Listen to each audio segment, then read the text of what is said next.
اعوذ باللہ من الشیطان الرجیم بسم اللہ الرحمن الرحیم لمسجد اسس على التقوى من اول يوم احق ان تقوم فيه رجال يحبون ان يتطهروا والله يحب المطهرين صدق اللہ العظیم۔ درود پاک پڑھ لیں۔ اللہم صل علی محمد وعلی آل محمد کما صلیت علی ابراہیم وعلی آل ابراہیم انک حمید مجید۔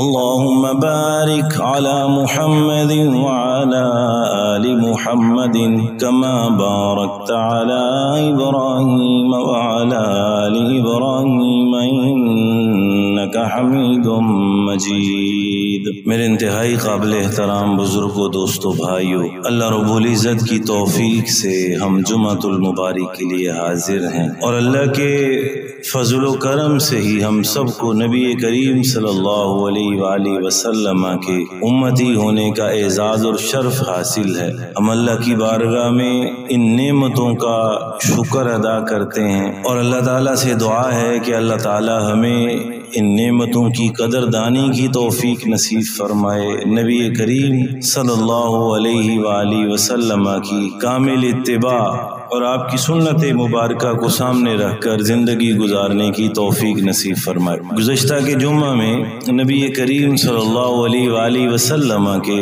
سفر ہجرت کے آپ کے وہ 3 دن جو آپ نے غار ثور میں گزارے ہیں، اور پھر وہاں سے جب آقا علیہ الصلوۃ والسلام ایک غیر معروف راستے سے مدینہ منورہ کو روانہ ہوئے، اس کے متعلق چند باتیں ہم نے ان کا مذاکرہ کیا، اور حضرت سراقہ بن مالک رضی اللہ تعالیٰ عنہ کا واقعہ سامنے آیا کہ وہ اپنے گھوڑے پر سوار ہو کر نبی کریم صلی اللہ علیہ وآلہ وسلم کے تعاقب میں نکلے، اور آپ کی دعا پر ان کا گھوڑا زمین میں دھنسا دیا گیا۔ حضرت سراقہ بن مالک رضی اللہ تعالیٰ عنہ یہ سارا ماجرا دیکھنے کے بعد دل میں اس بات کا یقین پیدا ہوا کہ یہ اللہ کے سچے نبی ہیں، اور اپنے پاس کچھ زاد راہ تھا جو آقا علیہ الصلوۃ والسلام کی خدمت میں پیش کیا کہ آپ یہ قبول فرمائیں، لیکن نبی کریم صلی اللہ علیہ وآلہ وسلم نے اس کو لینے سے انکار فرمایا، اور یہاں تک بات کی کہ فلاں مقام پر میرے جانور موجود ہوں گے، آپ اس میں سے جو لینا چاہیں آپ کو اجازت ہوگی۔ لیکن اس موقع پر حضرت سراقہ بن مالک رضی اللہ تعالیٰ عنہ نے اسلام قبول نہیں کیا۔ یہ بڑی عجیب بات ہے کہ آپ کی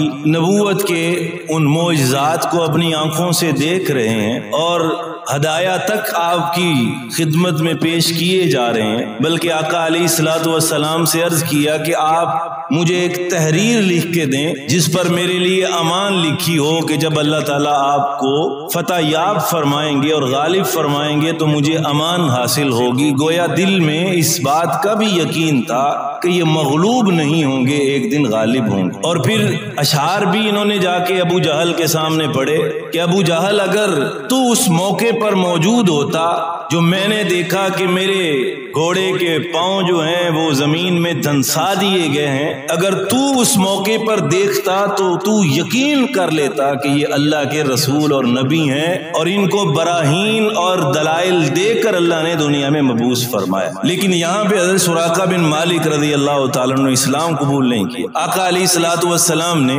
ایک چمڑے کے ٹکڑے پر ان کو ایک امان کی تحریر جو ہے وہ عامر بن فہیرہ جو حضرت ابو بکر صدیق رضی اللہ تعالیٰ عنہ کے غلام ساتھ تھے ان کے ہاتھ سے لکھوا کر ان کو دی۔ گزشتہ جمعہ ہم جان چکے کہ جب کسرا کے کنگن آقا علیہ الصلوۃ والسلام نے ان کو دیکھا نا کہ 100 اونٹ ایک فی کس آدمی کی گرفتاری پر یا اس کو قتل کر دینے پر 100 اونٹ کفار کی طرف سے اعلان کیے گئے تھے، تو آقا علیہ الصلوۃ والسلام نے ان کو اسی بات کی طرف متوجہ فرمایا کہ تم اس ادنا سے انعام کی خاطر میرے پیچھے لگے ہوئے ہو، تم اس وقت کو یاد کرو جب کسریٰ کے کنگن تمہارے ہاتھوں میں پہنائے جا رہے ہیں۔ اب یہ تحریر لے کر واپس نکلے اور راستے میں جو بھی ان کو ملتا کہ جو آقا علیہ الصلوۃ والسلام کی تلاش میں آ رہا تھا تو یہ فوراً کہتے کہ میں یہاں سے دیکھ آیا ہوں، یہاں پر وہ موجود نہیں۔ اب آقا علیہ الصلوۃ والسلام پھر آپ نے سفر کو آپ نے جاری رکھا۔ ایک اور شخص جن کا نام حضرت بریدہ اسلمی رضی اللہ تعالیٰ عنہ، اس وقت مسلمان نہیں ہوئے تھے، یہ 70 اپنے ساتھ گھڑ سوار لے کر آقا علیہ الصلوۃ والسلام کی تلاش میں نکلے، اور جب راستے میں نبی کریم صلی اللہ علیہ وآلہ وسلم کو پا لیا تو آقا علیہ الصلوۃ والسلام نے جب ان کو دیکھا تو فوراً ان سے سوال کیا من انتا، کہ آپ کون ہیں؟ انہوں نے فوراً کہا انا بریدہ، میں بریدہ ہوں۔ برد کہتے ہیں ٹھنڈک والی چیز کو۔ تو آقا علیہ الصلوۃ والسلام نے جب ان کا نام سنا تو فوراً حضرت ابو بکر صدیق رضی اللہ تعالیٰ عنہ کی طرف متوجہ ہوئے، اور متوجہ ہو کر بطور ایک اچھا گمان لینے کے حضرت ابو بکر صدیق کو مخاطب کر کے ارشاد فرمایا بارد امرنا وصلح، ہمارا معاملہ ٹھنڈا ہو چکا، درست ہو چکا۔ اور پھر آقا علیہ الصلوۃ والسلام نے ان سے سوال کیا کہ نام تو تمہارا بریدہ ہے، یہ بتاؤ کہ تم کس قبیلہ سے تعلق رکھتے ہو؟ تو انہوں نے فوراً کہا من بنی اسلم۔ آقا علیہ الصلوۃ والسلام نے پھر حضرت ابو بکر صدیق رضی اللہ تعالیٰ عنہ کی طرف متوجہ ہو کے بطور ایک اچھا فعال لینے کے ارشاد فرمایا کہ سلمنا، اس کا تعلق بنی اسلم سے ہے، جس کا معنی سلامتی والا ہے، تو ہم بھی سلامتی میں آ گئے۔ اور پھر آقا علیہ الصلوۃ والسلام نے پوچھا کہ بھئی بنی اسلم کی کس شاخ سے تمہارا تعلق ہے؟ تو انہوں نے عرض کیا من بنی سہم، کہ میں بنی سہم سے ہوں۔ تو آقا علیہ الصلوۃ والسلام نے ارشاد فرمایا خرج سہمک، تیرا حصہ نکل آیا۔ گویا کہ آپ نے ارشاد فرمایا کہ تیرا حصہ اسلام کے اندر رکھ دیا گیا۔ اب اتنی باتیں سننے کے بعد حضرت بریدہ رضی اللہ تعالیٰ عنہ نے عرض کیا کہ آپ کون ہیں؟ تو آپ صلی اللہ علیہ وآلہ وسلم ارشاد فرمایا انا محمد الرسول اللہ، میں محمد اللہ کے رسول ہوں۔ یہ کلمات سننے تھے تو حضرت بریدہ رضی اللہ تعالیٰ عنہ نے بلند آواز سے اشہد ان لا الہ الا اللہ واشہد ان محمدا عبدہ ورسولہ پڑھ کر اسلام کو۔ ساتھ ہی آپ کے وہ 70 جو رفقات گھوڑوں کے، انہوں نے بھی یہاں پہ آقا علیہ الصلوۃ والسلام کے ہاتھ پر کلمہ پڑھا اور مسلمان ہوا۔ اب یہاں سے ہمیں جیسے آقا علیہ الصلوۃ والسلام نے ہمیں بدفعلی لینے سے منع کیا کہ چیزوں سے بدفعلی نہیں نکالنی چاہیے، برا نتیجہ نکال لینا۔ جیسے گزشتہ ایک جمعے میں بھی ہم نے بات کی کہ کفار مکہ سفر سے پہلے کبوتر اڑاتے، دائیں جانب اڑ جاتا تو کہتے اچھا سفر ہوگا، بائیں جانب اڑ جاتا تو کہتے اچھا سفر نہیں ہوگا۔ اسی طرح ہم بھی بے شمار چیزوں میں بدفعلی لیتے ہیں۔ آقا علیہ الصلوۃ والسلام نے جس طرح بدفعلی سے منع فرمایا، اسی طرح نیک فعل آقا علیہ الصلوۃ والسلام نے لے کر ایک نیا اچھا مطلب نکال کر ایک معاملے کو اچھائی کی طرف لے جانے کی بھی ہمیں ترغیب دی ہے کہ جس قدر ہمارے لیے ممکن ہو ہر معاملے سے ہم اچھائی نکالنے کی کوشش کریں۔ اب وہ تو قتل کرنے کی نیت سے آئے تھے، پکڑنے کی نیت سے آئے تھے، 70 سوار بھی پاس موجود تھے اور 4 لوگ سفر کر رہے تھے، ان کو پکڑنا قتل کر دینا بڑا آسان تھا ان کے لیے، لیکن آقا علیہ الصلوۃ والسلام نے ان کے نام سے ایسے زبردست قسم کے جملے نکالے کہ پلٹ کر ان پر وار ہوا اور وہ زبان کے کلمات سے زیر ہوئے اور آقا علیہ الصلوۃ والسلام کی خدمت میں ہاتھ بڑھا کر اپنے آپ کو مشرف با اسلام کر لی۔ دوسری بات کہ ہمیں نیک نام رکھنے چاہیے، ناموں کے بھی انسان کی زندگی پر اثرات ہوتے ہیں۔ جیسے بریدہ تھا تو ان کا معنی ٹھنڈک والا، تو آقا علیہ الصلوۃ والسلام نے ان کے نام کے مطلب سے ہی ساری وہ فعال نکالی اور اس کے نام کے وہ اثرات تھے کہ انہوں نے ان کو اسلام کی طرف راغب کیا۔ تو ہمیں اچھے نام رکھنے چاہیے۔ آج اس حوالے سے بھی ہماری ایک دوڑ لگی ہوئی ہے، ہر شخص کی کوشش ہوتی ہے کہ میرے بچوں کا نام کوئی یونیک ہونا چاہیے جو آج سے پہلے کسی نے رکھا نہ ہو، بلکہ ہماری نیت تو ہونی چاہیے کہ انبیاء کرام کے ناموں پر، صحابہ کرام کے، اولیاء اللہ، سلف صالحین، جن لوگوں کے نیک تذکرے دنیا میں موجود ہیں، بس اوقات یہ نیک تذکرے ہی ہمارے بچوں کی قسمت کو بدلنے والے ہوتے۔ تو آقا علیہ الصلوۃ والسلام نے ان کو کلمہ پڑھایا تو انہوں نے عرض کیا اللہ کے رسول ہم بھی آپ کے ساتھ مدینہ منورہ کی طرف چلیں گے۔ اب یہ ساتھ چلے،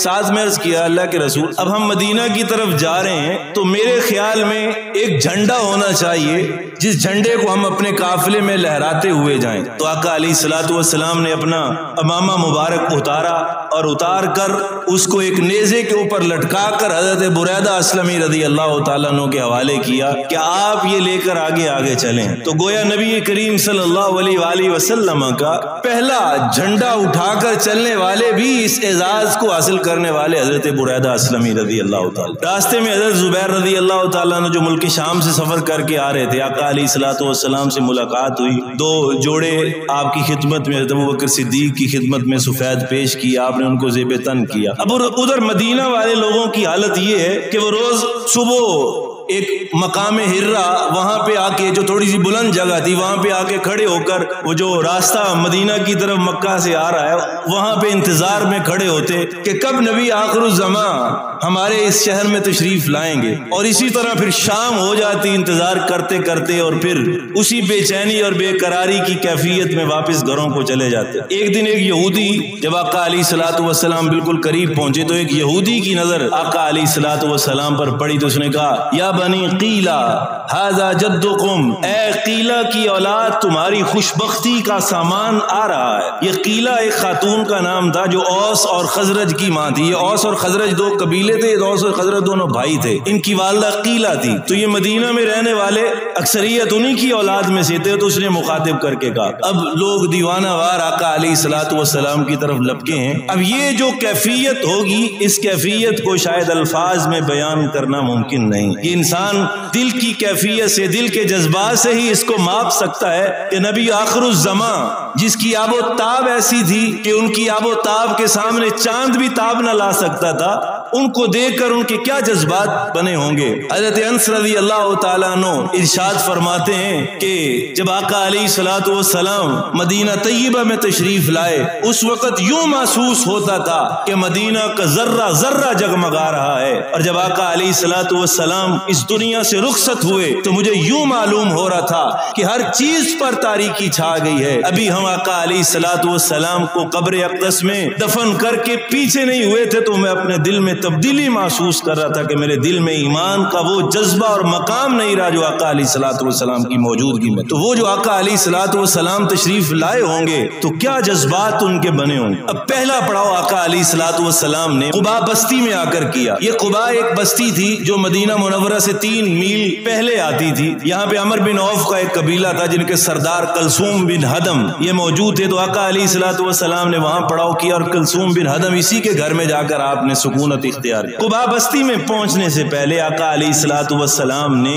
جو سب سے پہلا کام کیا ہے وہ مسجد قباء کی بنیاد رکھی ہے. آقا علیہ الصلوۃ والسلام خود پتھر اٹھا کے لا رہے ہیں بھاری بھاری. سب سے پہلا پتھر آقا علیہ الصلوۃ والسلام نے رکھا، دوسرا پتھر حضرت ابوبکر صدیق رضی اللہ تعالیٰ نے رکھا، تیسرا حضرت عمر فاروق رضی اللہ تعالیٰ نے رکھا. اسی طرح دیگر صحابہ کرام پھر پتھر اٹھا کر لاتے رہے اور اس مسجد کو قائم کیا گیا. اور پہلی نماز آقا علیہ الصلوۃ والسلام نے مدینہ منورہ آ کر اس مسجد قباء میں ادا کی ہے. مسجد قباء اسلام کی سب سے پہلی مسجد ہے جس کو نبی کریم صلی اللہ علیہ وآلہ وسلم نے اپنے ہاتھوں سے تعمیر کیا. بڑی فضیلتوں کی حامل مسجد. آقا علیہ الصلوۃ والسلام اکثر اوقات اپنے گھر سے چلتے اور پیدل چل کے اس مسجد میں آیا کرتے تھے اور 2 نفل ادا کر کے یہاں واپس جایا کرتے تھے. اسی لیے نبی کریم صلی اللہ علیہ وآلہ وسلم نے ارشاد فرمایا کہ جو شخص اپنے گھر سے وضو کر کے اس مسجد قباء میں آ کر 2 نفل ادا کرے تو اس کا 2 نفل ادا کرنا ایسا ہے جیسے اس نے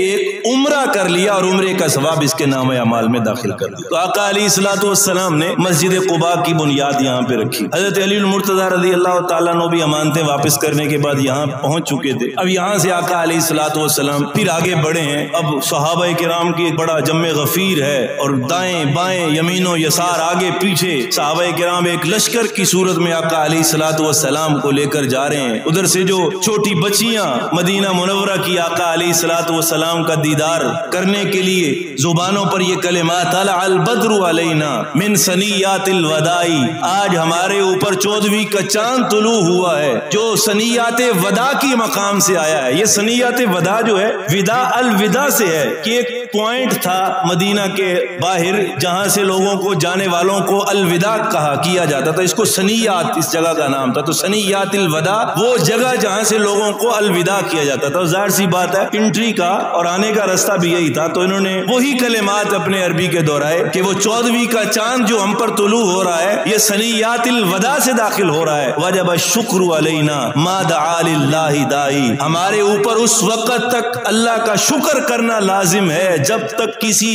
دعوت دینے والے کی زبان پر اللہ کے دعوتی کلمات ہیں, تب تک ہماری زندگیوں میں آقا علیہ الصلوۃ والسلام کے آنے کا شکر ادا کرنا لازم ہے. اس میں میرے اور آپ کے لیے پیغام ہے کہ میں اور آپ بھی اپنے مرتے دم تک اس اعزاز اور اس شرف کا شکر ادا نہیں کر سکتے کہ اللہ نے مجھے اور آپ کو نبی کریم صلی اللہ علیہ وآلہ وسلم کی امت کے لیے منتخب کیا. اب آقا علیہ الصلوۃ والسلام کی وہ اونٹنی چل رہی ہے. اب ہر شخص یہاں پہ اس بات کا منتظر ہے, خواہاں ہے, دل میں ایک آرزو لیے ہے کہ کاش آقا علیہ الصلوۃ والسلام میرے گھر کو اپنی رہائش کے لیے رونق بخشیں. اب آقا علیہ الصلوۃ والسلام ایسے محبوب اور محب ہیں کہ آپ صلی اللہ علیہ وآلہ وسلم نے اس موقع پر بھی کسی کو کسی کی دل آزاری کرنا پسند نہیں کی. اس سے پہلے بنی سالم میں ایک جگہ آئی, وہاں پہ نبی کریم صلی اللہ علیہ وسلم نے ایک پہلا جمعہ ادا کیا. اس جمعے میں آقا علیہ الصلوۃ والسلام نے ایک لمبا خطبہ دیا. کتابوں میں وہ پورا خطبہ آقا علیہ الصلوۃ والسلام کے کلمات موجود ہیں, اور وہ خطبہ صرف اگر اس کا نچوڑ نکالا جائے تو 2 باتوں پر ہی مشتمل ہے. نمبر 1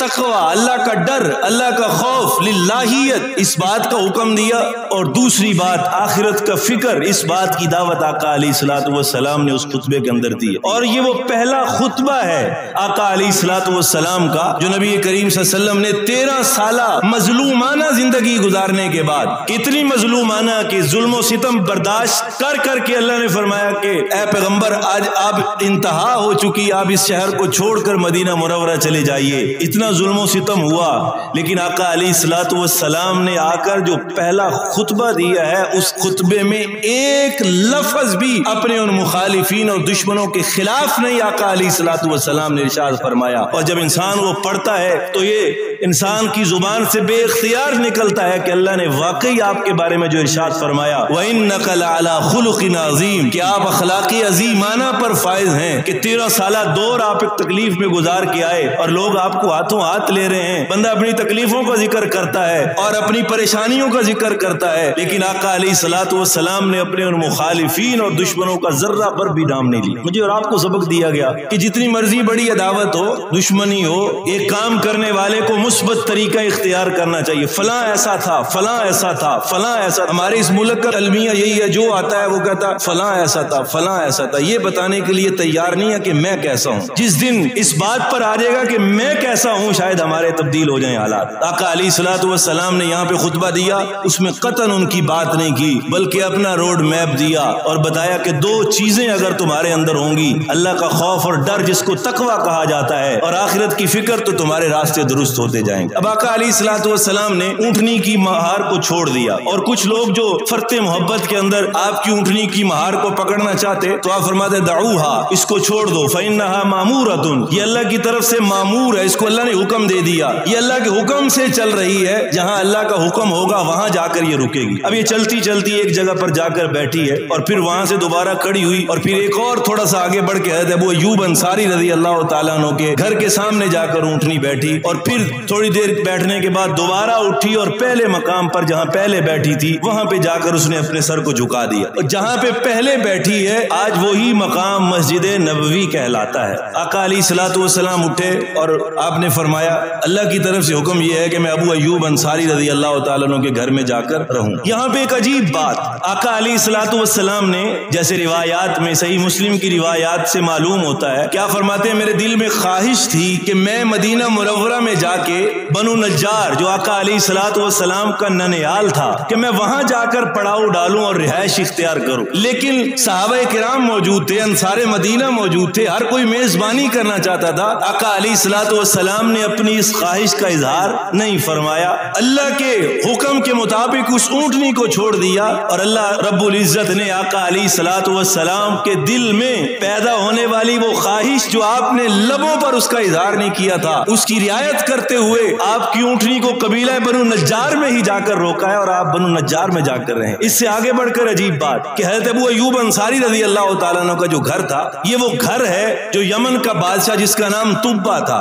یمن کے جو بادشاہ بادشاہ ہوتے تھے ان کو تبا کہا جاتا تھا. جیسے ہمارے ملک میں بادشاہ کو وزیر اعظم کہا جاتا ہے, جو ملک کا سربراہ ہوتا ہے وزیر اعظم صدر ان کے القابات ہوتے ہیں. اور مصر کے رہنے والوں کو فرعون کہا جاتا تھا, اور ملک شام کے نمرود ہوتے تھے, اور اسی طرح روم کے کیسر ہوتے تھے, فارس کے کسرا ہوتے تھے, اسی طرح یمن کے جو بادشاہ ہوتے تھے ان کا جو نام ہوتا تھا اس کو تبا کہا جاتا تھا. تو ایک بادشاہ جس کا نام تبا تھا وہ اپنے ساتھ 400 علماء کی, جو یہود تورات کے علماء تھے, وہاں مدینہ منورہ سے گزرا تھا. اس وقت اس کا نام یثرب تھا. اب وہ لوگ جب یہاں پہ پہنچے علماء تورات, تو انہوں نے بادشاہ سے درخواست کی کہ ہم یہاں پر رہنا چاہتے ہیں. اس نے سوال کیا بھئی ایسی کون سی بات ہے کہ تم میرے ساتھ بادشاہ کے ساتھ چل رہے ہو, تمہارے ہر قسم کے لوازمات پورے ہو رہے ہیں, یہاں پہ کیوں رکنا چاہتے ہو؟ تو انہوں نے بتلایا کہ ہم نے اپنی کتاب تورات کے اندر یہ بات پڑھی ہے کہ ایک نبی آخر الزمان جس کے آنے کا وقت اب ہو چکا ہے وہ اپنے مسکن سے ہجرت کر کے اس سرزمین میں آئے گا, تو ہم یہاں پہ رکنا چاہتے ہیں کہ جب وہ نبی آئے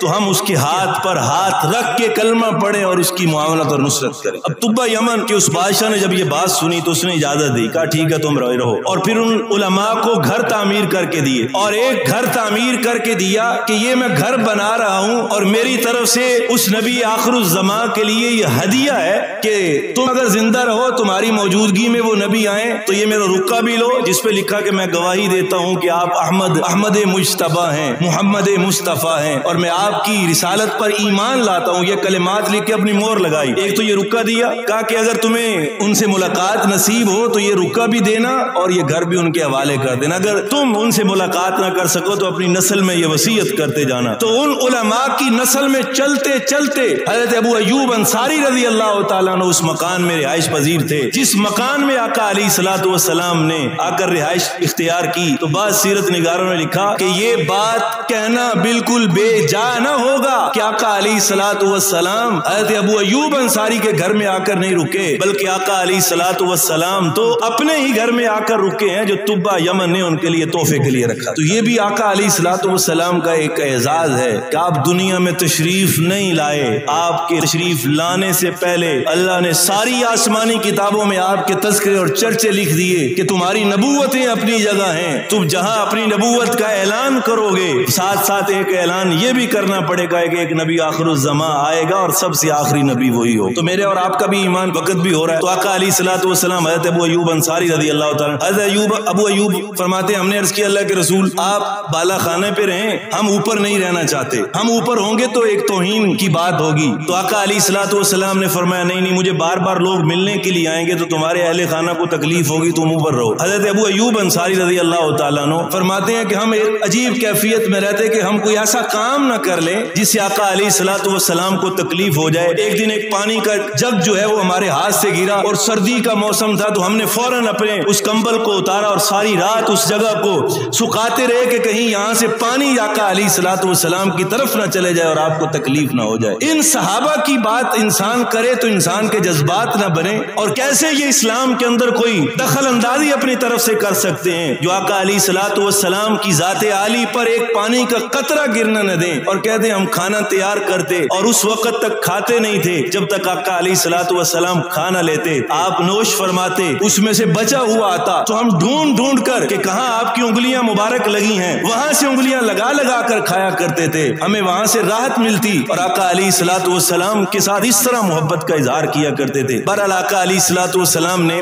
مدینہ منورہ میں بھی پہنچنے کے بعد سب سے پہلا جو کام کیا ہے وہ مسجد نبوی کی تعمیر ہے, جو جس میں ہمارے لیے سبق ہے کہ جب بھی کسی جگہ پر آبادی قائم کی جائے تو سب سے پہلے ایک مسلمان کی فکر یہ ہونی چاہیے کہ یہاں پہ اللہ کا گھر تعمیر ہونا چاہیے. اب یہ مسجد نبوی کی جو تعمیر ہوئی یہ 2 یتیم بچوں کی جگہ تھی. آقا علیہ الصلوۃ والسلام نے فرمایا کس کی جگہ ہے پتہ چلا, تو انہوں نے ہدیہ پیش کرنا چاہا. آقا علیہ الصلوۃ والسلام نے فرمایا نہیں تم یتیم ہو, تم سے قیمتاً لی جائے گی. حضرت ابوبکر صدیق رضی اللہ تعالیٰ عنہ جو 5000 درہم اپنے ساتھ لائے تھے, کچھ راستے میں خرچ کر چکے, بقی آقا علیہ الصلوۃ والسلام کی خدمت میں پیش کیے. اللہ کے رسول یہ مسجد نبوی کی زمین خریدنے میں صرف کر دیجئے. آقا علیہ الصلوۃ والسلام نے ان پیسوں سے مسجد نبوی کی جگہ کو خریدا. ہم نے تو آج تک سنا کہ حضرت عثمان غنی نے خریدا, یہ پہلی اس کی جو اس کو خریدا گیا ہے وہ حضرت ابوبکر صدیق رضی اللہ تعالیٰ عنہ کی رقم سے خریدا گیا. اور اس کے بعد جب اور ضرورت پڑی تو اس کے ساتھ ایک آدمی کی جگہ تھی. آقا علیہ الصلوۃ والسلام نے اس سے پوچھا تو اس نے عرض کیا اللہ کے رسول میں بڑا غریب آدمی ہوں, میں بطور تحفہ دے دیتا لیکن میرے حالات ہاتھ اجازت نہیں دیتے. کیا